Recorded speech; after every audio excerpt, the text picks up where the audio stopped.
दोस्तों, कैसे हैं आप लोग। आशा करता हूं कि आप लोग अच्छे होंगे। दोस्तों, मैं आपको अब वैदिक काल के बारे में जानकारी देने जा रहा हूं। वैदिक काल में आपको आर्य की सभ्यता और संस्कृति के बारे में हम लोग जानेंगे और इसमें हम राजनीतिक जो उसका जीवन था उसके बारे में कुछ जानेंगे। ऋग्वेद में आर्यों के जिन 5 कबीलों का उल्लेख है उसको क्या कहा जाता है? पुरु, यदु, तुर्वस, अनु और द्रुह्यु।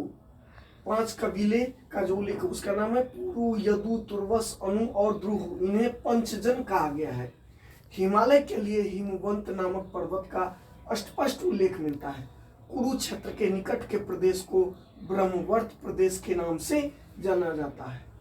गंगा यमुना द्वाब के क्षेत्रों को ब्रह्मर्षि देश कहा जाता है। ऋग्वेद में गंगा यमुना द्वाब के क्षेत्रों को क्या कहा जाता है? ब्रह्मर्षि देश। लगभग समूचे भारत पर जब आर्यों ने अधिकार कर लिया तो उस पूरे क्षेत्र का नाम दोस्तों आर्यावर्त रखा। आर्यों ने क्या रखा? आर्यावर्त। पुरुषनी नदी यानी कि रावी का प्राचीन नाम था पुरुषनी नदी। रावी नदी के किनारे 10 राजाओं का युद्ध हुआ।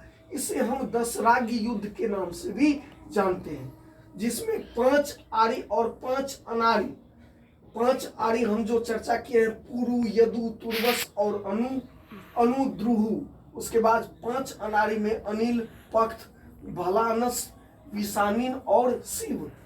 इन सभी 5 आर्य और 5 अनार्य राजाओं ने मिलकर भरत राजा सुदास से परुष्णी रावी नदी के किनारे दशराग्य का युद्ध किया।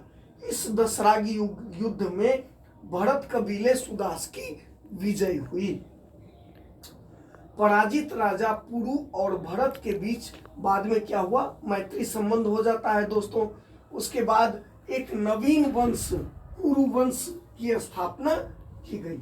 एक कुरु वंश की स्थापना हुई। ऋग्वेद में राजा को जनस्य गोपा तथा पुरियता कहा जाता था।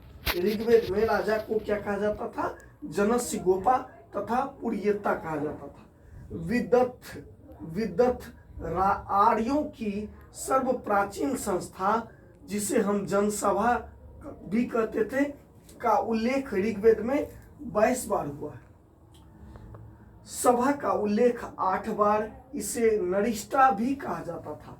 ऋग्वेद में सभा का उल्लेख कितना बार हुआ है? 8 बार, जिसे नरिष्ठा भी कहा।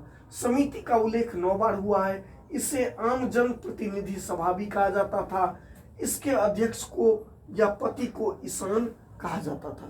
थैंक यू दोस्तों, बहुत बहुत धन्यवाद। लाइक और सब्सक्राइब करें।